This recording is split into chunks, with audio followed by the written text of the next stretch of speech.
Hey, this is Lee from Play Guitar Academy. I help frustrated guitar players get back to getting better at the guitar. We're going to talk about extended chords today. What are they and how we can build them? We're going to have a 30-second quick mini course on chord theory. What came first, the chicken or the egg? What came first, the scale or the chords? The scale came first. Always the scale. We get everything from the scale. In particular, we get everything from the major scale. The do, re, mi, fa, sol, la, ti, do. You can make a case in anything that you're playing in Western music that it can boil back down to that scale. And in particular, not just the scale, but the way that scale is made up. It's made up of distances, whole steps and half steps. Whole step is 2 frets on the guitar, half step is 1 fret on the guitar. To make a major scale, you take a whole step, another whole step, then a half step, whole step, whole step, whole step, running out of room, half step. Okay? Whole, half, whole, half. Everything boils down to that. And once you understand that, and we can start manipulating this relationships for the major scale, then we can start getting all sorts of other things. On the piano, the white keys, that's whole, half, whole, half. If you start at a C and end at a C, it puts all of those intervals in order. And what we do is we number each one of those notes to be able to use a lot of the theory that we're wanting to learn to our advantage. So in that case, C would be the first note. We call it 1. Second note would be D, that's 2. E would be 3. F, 4. G, 5. A, 6. B, 7. And then back to C, which is our octave, which we call it 8. We're building chords from this scale pattern. Quickly, how you build chords is you skip every other note. You find a starting note and then jump notes. Those notes that you jump to, those are the other notes in your chord. For example, if you had a C, skip 1, you get to an E, and skip another one, you get to a G. C, E, and G. 1, 3, 5. That's called a triad, 3 notes. It's our major chord. But we can keep going from that. Once you get your major and minor chords down, the next thing is 7th chords. And people think, well, what's a 7th chord? Well, you jump 1, 3, 5. Well, if you jumped one more time, what would you jump to? 7. So this chord has 4 notes in it. 1, the 3, the 5, and the 7. So starting on C, it'd be C, E, G, B. That's a major 7th chord. A major triad with the 7th degree of the scale added in on that from the scale. And we use 7th chords. They have a wonderful function. There's the major 7th we just talked about. You can flat that, make it a dominant 7th, and that has more of a unsettled sound. There's a minor 7th chord, which in C would be C, E flat, G, B flat.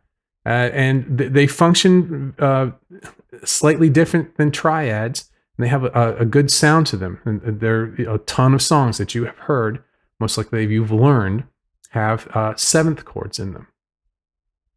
And that gets you started. That gets you going in songs. If you know your triads and you know your 7th chords, you know your open position chords and some bar chords, you're going and you're playing songs. We want to go further.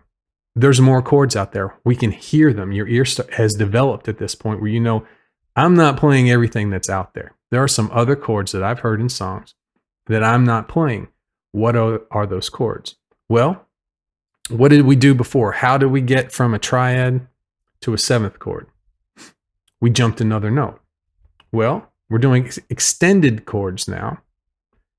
Why don't we just do the same thing? Continue that. So an extended chord is where you continue to jump and continue to skip notes past your functional notes. And the functional notes are the ones that we've talked about: the 1st, the 3rd, the 5th, and the 7th degree of the scale.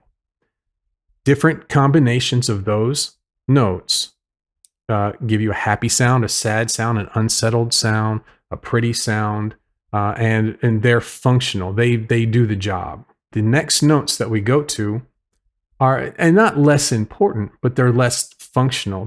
If you change those notes, they don't really change the character of what the chord does, so much as it changes the paint, so much as it changes the way that the chords are colored. What we're getting into today, extended chords, is taking the chords that function the way we already know they do and dressing them up a little bit. We started on 1, we jumped from the first note to the third note, and the third note to the fifth note. That's our C major triad, C, E, and G.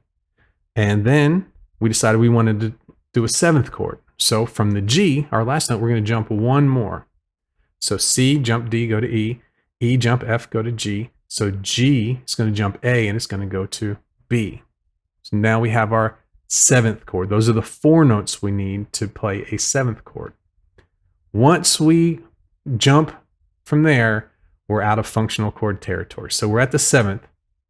If we jump the next one, we're going to call it the 8th. Even though the first note and the 8th note are the same note, they're both C's in this case. Since we started on 1, once we get to the octave, we're going to call it 8. So we're going to jump 8 from 7, and we're going to go to, where will we go? If you jump 8, you go to 9.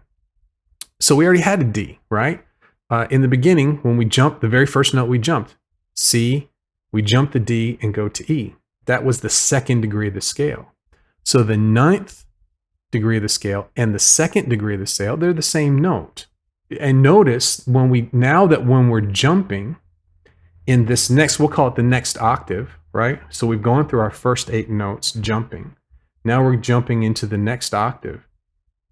These notes here happen to be the notes that we've already skipped. So we're using all of the notes of the scale. All those notes that we jumped over are now showing up in our extended chords. So now we've got C, E, G, B, D. That is the 9th. Okay? So we're going to be using this D note with our regular chords to get some different sounds. That's not the only extended type chord, a 9th chord that we have. What would happen if we jumped again? So if we went from D, which is our 9th, we would jump, the next note is an E, we're going to jump E and go to an F. So with 9, jump 10, go to 11, right? So there's our 11th note. So if we had our 1st, our 3rd, our 5th, our 7th, our 9th, and now our 11th, you would have some sort of 11th chord. You've seen that, something C11 here or there, right? We've got 9th chords. We've got 11th chords. Can we stop there? We could, but there's one more that we can get to. What would that be? So we're at 11, which is our, we jump from D, jump to E, over E, went to F. F is our 11th in the key of C. So we're going to jump a G now and go to an A. That would be our 13th. So a 13th chord could have, although we don't have enough strings on the guitar for it, the 1st, the 3rd, the 5th, the 7th, the 9th, the 11th, and the 13th. In the key of C, it would be C, E, G, B, D, F, A. Big chord, right? The notes we started with, those are the functional important notes. And then the notes we ended with, the 9th, the 11th, and the 13th, they add color to it.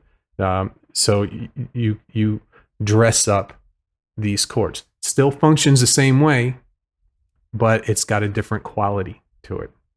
So in the next sections, we're going to take our first step and we're going to make very small changes, a note here or there, to a shape that we already know, and we're going to get tons of new sounds.